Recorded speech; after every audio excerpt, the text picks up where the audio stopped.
Hello boys and girl, today I'm going to be talking about my level 100 MOM Wander. This character is a little bit unusual, it's a little bit of a different take. I took a page out of Slightredeye's character, so to say, and modified it for my own SSF needs. And this is kind of what we ended up with. This character went through many different versions, and I don't necessarily think it's the most optimal Wander by far, in my opinion. If you've got the gear to do it, if you've got the defenses to do it, especially if you're playing on softcore, you should be not playing with MOM and instead going into the duelist, using Wrath and all this sort of stuff. But due to what we had, this is kind of what I ended up with, to have a somewhat safe run to 100 and at the same time still clear somewhat Wander-like. So if you're looking for a little bit of a more budget version of a Wander, I think you'll probably be pretty happy with this, and it also works pretty well for like a general league starter sort of thing, but you might just want to go YOLO and still stick to the duelist. But if you are playing SSF and you don't have a whole lot of gear, this is most likely the Wander for you, and as you can see through the gameplay, it still works out pretty freaking well. The gameplay itself is pretty straightforward. All you gotta do is pop your potions, make sure that those potions are always up, get that blood rage up and running, try and use your flame dash to get over those pesky edges and leaps.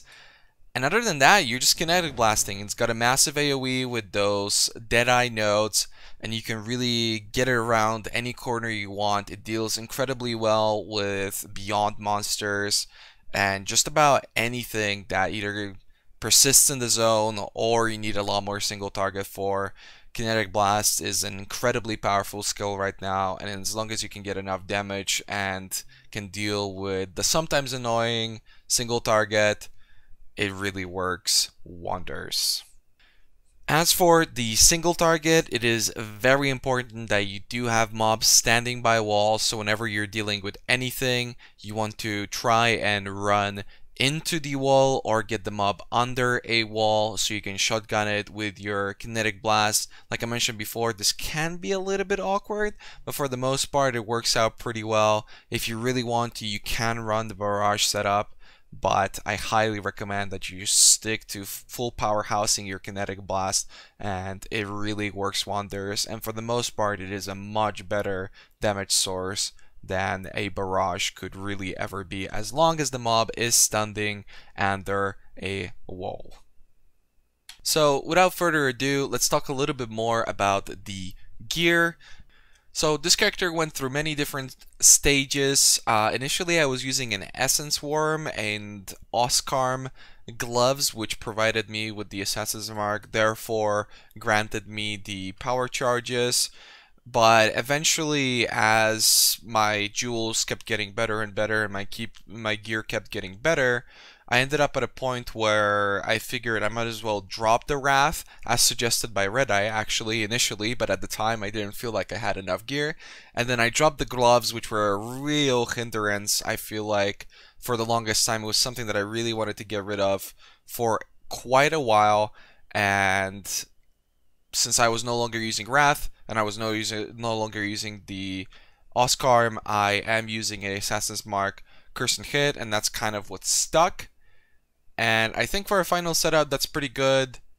And it worked out to have just enough damage to tackle all of endgame content. Obviously without bosses, because this is a character that's supposed to map pretty freaking fast, and that's the point of it. The most essential piece of the entire set, I would say, is the Queen of the Forest. I did play a little bit without a Queen of the Forest because I didn't have it. I used some shenanigans with Lightning Ward, but I really wouldn't recommend it. You should be going for a Queen of the Forest. Try and get as much movement speed as possible. As you can see through the gameplay, the character's going pretty freaking fast. And I did end up using a Piscator's. However, that's strictly because I didn't have the currency to really roll a better wand. I think with a properly set up Wander, you would be better off playing with another wand and just scaling through significant amounts of weapon elemental damage, which is also pretty difficult to roll on gear. Instead, with just flat numbers and then a whole lot of attack speed, it can work out pretty great. One of the other cool items that we've used for the build is a Devoto's Devotion, which is a little bit unusual for a Wanderer, but because we do have the HP pull through MOM, you can use one, and it's actually a really good item, not just for the movement and attack speed, but it's also got some chaos resistance and a pretty significant amount of evasion. And since we were not using any sort of physical damage, the 10% reduced global physical damage did not affect us whatsoever. Obviously, dexterity is something that you can always utilize in just about any setup. The rest of our gear pieces are actually, like I mentioned before, not that great, but they worked out well enough. Some rarity on our amulet. Critical multi is great. If you can, try and get weapon elemental damage and flat damage on as many pieces as possible, depending on what sort of weapon you're using. Flat damage if you are using a Piscator's, weapon elemental damage if you are using another type of wand. Same for our rings. Did manage to get one opal ring running, strictly because at level 99.5, I did find my first inspired learning in 2 years, and that is what you can see on the gameplay. But for the vast majority of this character's life, I did not have an inspired learning, and the build worked just fine. Honestly, I didn't even feel that much of a benefit just because I do get so much damage from jewels, but the occasional survivability increase has been something that provided me with just a little bit more safety when heading for 100. My gloves are just pure evasion gloves, nothing really on them. I wish I had a better pair with some more resistances or something. You can obviously get maybe a better setup with gloves for your barrage. But this is what I had to run with. And now the biggest trouble child of my build, the boots. They are 15 MS boots. They do have a lot of life and maximum mana, and the strength is super useful alongside the resistances. But for a build like this, you really want to be using boots with at least 25 or 30 movement speed. The Leech Enchant helps out quite a bit, but make sure that they are on an evasion base so that you can provide yourself with a higher amount of evasion. I never managed to cap out my evasion, so the movement speed that you see on the footage is, I believe, 36, so you can still get about 20% more MS plus the 15 more MS from the boots, which makes for a pretty hastily character. The belt that I ended up with was just another source of strength, a little bit of weapon elemental damage, nothing spectacular with the life and additional resist, just so we managed to cap out our elemental weakness resistances with the survivalist node that we ended up picking for inspired learning. As for the shield, also something that I've attempted many times to get something better. Unfortunately, only 766 evasion. Definitely you can get a much better shield with a lot more evasion. I did hit the 12 attack speed on the Exalted Orb, which felt pretty good. The gems are the unusual part of the build, I would say, because most wanders nowadays typically run some sort of single target rather than in their main link, rather than their actual Kinetic Blast. But because of our gear, I felt like I really needed this damage boost, and the single target worked out pretty well, simply because the tile sets that I was running were really working well with our single target setup, which isn't actually something we're supposed to deal damage with. It's a knockback barrage, which I'll talk about in just a second. But just to go through the initial gems, it is Kinetic Blast, greater multiple projectiles, elemental damage with attack support, added cold, increased critical strikes, and our 6th link was Hypothermia.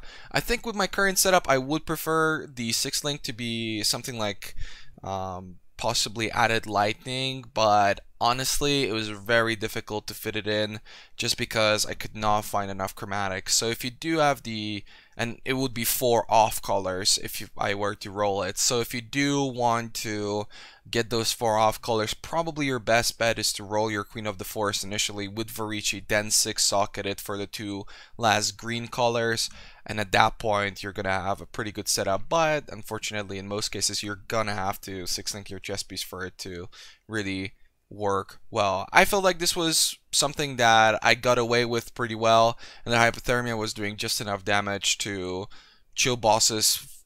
We were doing just enough damage to chill bosses for the most part, and the Hypothermia could really kick in, and it really helped out with clearing out the AoE due to the rest of our gear just being kind of sucky.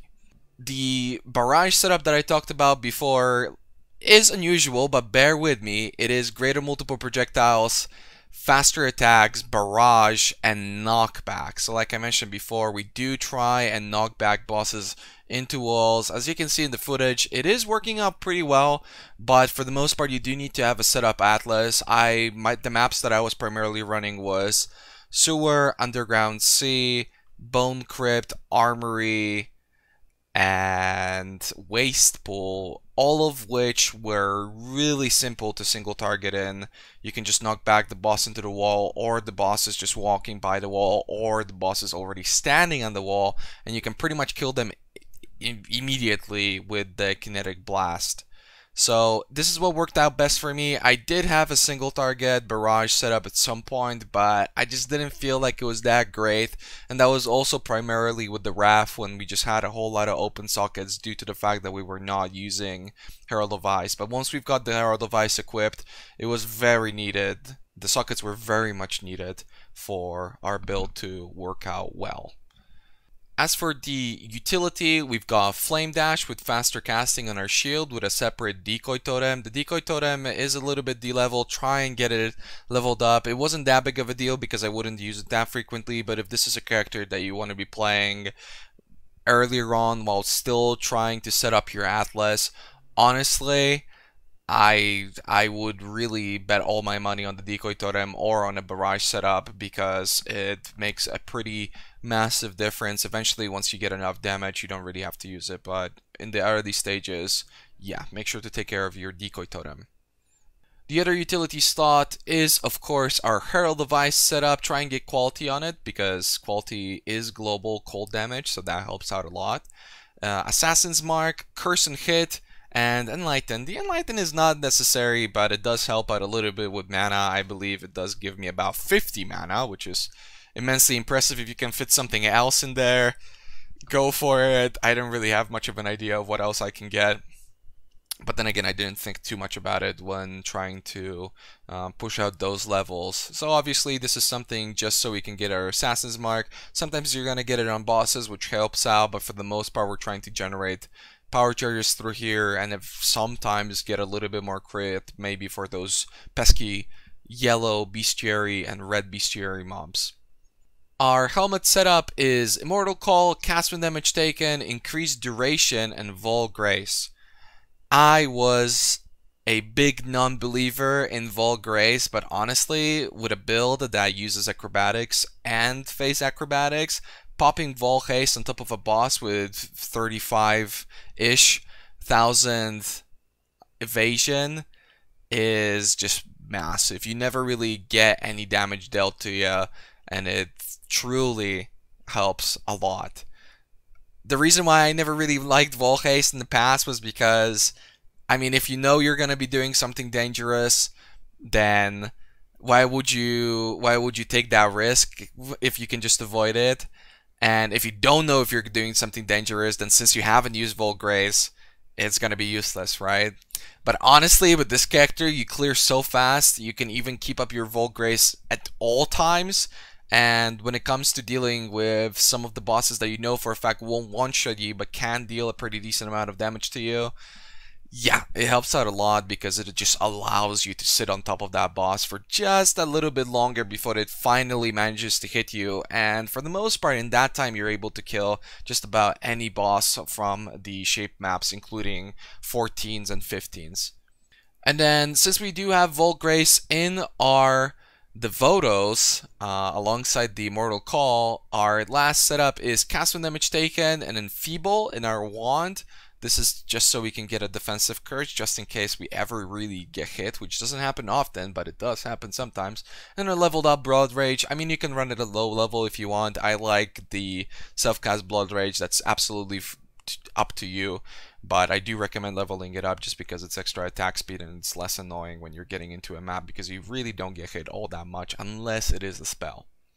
As for the jewels, as you can see on the screen, my jewels were not the best, but they did end up working out. Obviously, you want to focus, especially if you've got a Piscator, you want to focus on as much lightning and cold damage as possible. Try and get some crit multiplier in there because this build doesn't get a whole lot depending on your gear. Maybe you want to run some Elder gear, at which point you will have more multiplier. But in my case, that was not possible, so I primarily focused on trying to scale through our Piscators and getting that flat lightning and cold damage. You can get some fire damage too. It's not bad. It's fairly easy to roll jewels just because searching jewels don't have that many mods.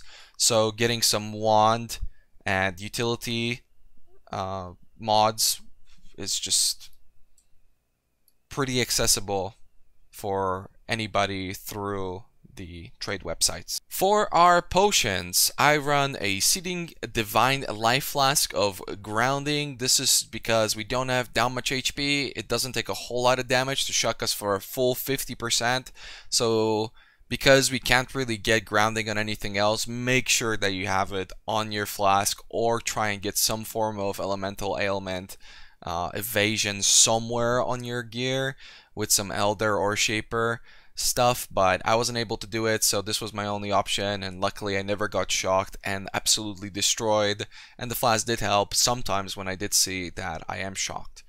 Chemist Diamond Flask of Staunching. I try to run Chemist on everything. I think it works incredibly well. Obviously, being Bleedy Moon, pretty big deal. Chemist Basalt Flask of Heat. So this is a optional flask. You don't necessarily have to run a Basalt. Obviously, you need some sort of freeze removal. And hey, Chemist, yet again. Got pretty lucky with those, honestly. But you can run a Basalt, a Stibnite Flask here. And even with my gear, I would cap out on movement speed with the Basalt, with the Stibnite Flask, and that was what I was running for the most part. Eventually, I ended up switching up to the Basalt Flask because Isla ended up hitting rank 1. So at that point, I didn't really have too much competition, so I was able to just slow down a little bit, and I did go with the Basalt, the safer choice, rather than getting that extra, 20-something movement speed. But if you really want to go zoom, yeah, a Stibnite is a really easy way to just not have to invest as much into your gear for that evasion stacking. But in a perfect world, you should be able to easily get enough evasion with traded gear, and then on top of it, run a Basalt for that little bit of extra defense. Surgeon's Jade Flask of Warding. I'm not a huge fan of the Surgeons, and I'm not a huge fan of having a warding on my Jade Flask. Personally, I probably prefer to have it on something like a Diamond Flask, just because you can use it a little bit more frequently. But this is what we ended up with. For the most part, I was playing without capped elemental weakness resistances, which is 109 resistance in red maps. Yellow maps are a little bit different, so I think it's 5 less, and then whites are like 10 less. I mean, it was stressful when my resistances weren't capped. It should be pretty easy for you guys to cap your resistances, but even without that, I was able to keep this flask up for the most part, and we never really put ourselves in like a super tricky situation where we would be, minus 30 resistance or something like that in an elemental weakness map, which were maps that I run pretty frequently. And for that extra little bit of movement speed, it's not a little bit, it's actually a lot, we run a Alchemist Quicksilver Flask of Adrenaline. This makes us go really freaking fast. This is definitely something you should run on any Zoom build that uses movement speed as primary mobility. I was running a non-Alchemist Flask for a little bit, and once I switched to the Alchemist, I really never ever wanted to switch back. And honestly, it's really easy to keep up your Flask. Even with just Primal Spirit or just Druidic Rite in my final build, I did end up with both, and I think that was something that just worked best for me, honestly, so I would definitely recommend it. As for the Pantheon and Banditos, it is almost entirely up to you. I mean, the bandits themselves aren't particularly complicated. We need mana, yes. We need resistances, yes. We need crit, yes. What's our choice? It's Oak. Just kidding. We have to pick Alira. Alira is by far the best. I mean, if you are really greedy, you can get away with the skill points, but I personally would just recommend going with the simpler choice, as it does prevent a little bit of that annoying gearing. For the Pantheon, I am using Solo Valaris primarily for the defenses and the mobility. We don't really need anything else. Obviously, chance to avoid projectiles is always nice. The chain doesn't really do much outside of decoy totems, but honestly you should be able to tell when you're going to be in danger of getting chained with your decoys, so just be smart about that. I didn't have either one, and the Pantheon wasn't particularly impactful. As for the minor Pantheon, you can just go with anything. I went with Soul of Ralakesh just because I stream video games, and when you stream video games you read the chat and sometimes you're not looking at your screen, and I believe it might have saved me once or twice, and recently I've had a little bit too many whoops I wasn't looking at my screen type of deaths, so this is something that definitely has helped me out. But hey, if you want to get, you know, maybe some poison immunity with Soul of Shakari, you should most definitely go for it, because it is quite helpful in any build that uses Mind Over Matter, because yeah, poison immunity is great. As for leveling, we do have a video on how I leveled this build with a full explanation, so you might want to check it out on YouTube. It should be somewhere either on the screen or in the description below. I did end up leveling with a elemental version of Sunder, which was really easy. You don't have to pick up any nodes, as you can see on the video. And yeah, I highly recommend and redirect you to that video if you want more information for leveling. If you do want to level with a Wander from the beginning, you're going to need a lot of uniques, and do keep in mind that unique bosses for the most part will be really annoying, and you have to pretty much have a single target damaging barrage setup. It is possible, I've seen people do it, but for the most part you should avoid it, at least until you get to maps. While you're in maps, it's not that big of a deal anymore, but for leveling it can be pretty annoying. Just make sure you get a Twizzler, or Twizzle, excuse me, and yeah, try and get those crit nodes as fast as possible. Probably for our Ascendancy, if you are leveling with Sunder, I went with Gathering Winds, which is just an immensely overpowered node, and then nothing else you really need. If you are doing a Wander, I would most likely go initially with Powerful Precision. Just for the crit, you don't necessarily have to, because you can always pick up piercing shots and pierce on the skill tree, but if you really want to, you can go with Powerful Precision. Gathering Winds, super powerful, really helps out with leveling. You can see that speed and 1000 evasion while leveling at level 30. That's a lot of evasion. Nothing's really going to be hitting you. So I honestly, if I were to level this with a Wander, if you're really hard pressed to do it, again, remember about that single target, I would probably go with Gathering Winds, Far Shot, and then Endless Munitions, picking up the piercing shots and pierce on the skill tree, because it's again not that big of an investment, and then eventually gain Powerful Precision from your Uber lab. It will be a little bit tricky, but you should be fine for the most part, just because you can get the crit through better gear than what I had available. Also, for the leveling process, and for the most part until you are geared up in a similar way to what I had, I do recommend that you do travel to the duelist. You do pick up things like Fury Bolts. You travel to Point Blank. You don't necessarily have to pick up Point Blank, by the way. I just did it because, again, I wish my gear was a little bit better. With good enough gear, you definitely don't need Point Blank, and at certain parts of the game, it does slow you down. At which point you go next to the leech nodes. You go buy the Frenzy Charge, you pick up Fury Bolts, you get Art of a Gladiator, you get Bravery, you can even pick up Master of the Arena for a little bit more sustain. Golem's Blood is great. All of these things allow you to sustain Blood Rage really easily, even without the usage of a Basalt Flask, and that way you can maybe even use some sort of life gain on hit setup, because you do have a lot of mana and life leech through the leech on your boots. But early on you can also pick up the mana leech node, and later on it's also useful, just because sometimes in a boss fight you do need to leech mana while there are no adds around you. So that is something you keep in mind. It's a lot more standard of a Wander setup, and in my opinion it just works better, because yeah, you are able to get Wrath and Herald of Ice and not feel really bad about it. But do keep in mind that you will have a lot less survivability, so you have to be prepared for a playstyle where you essentially have to kill things before they kill you. Not that you're going to be particularly squishy, you're still going to be able to reach about 6,000 life with decent-ish gear. I believe I had 6.2k life eventually, and that worked out great. So while leveling and while you're in maps, you're going to be running around with about 5,000 life, which with the added defenses from the rest of the skill tree will be enough for you to be able to survive, and that's exactly what I did for the most part of this character. Okay, that seems to be just about it. If you guys have any comments, be sure to leave them in the comment section below. Potentially some questions, maybe some suggestions for future guides, as we will be releasing a lot more of these on this newly reactivated YouTube channel. But for now, that is all. Thanks very much for watching, everybody. I hope you enjoyed this, and I'll see you guys in the next one. Bye!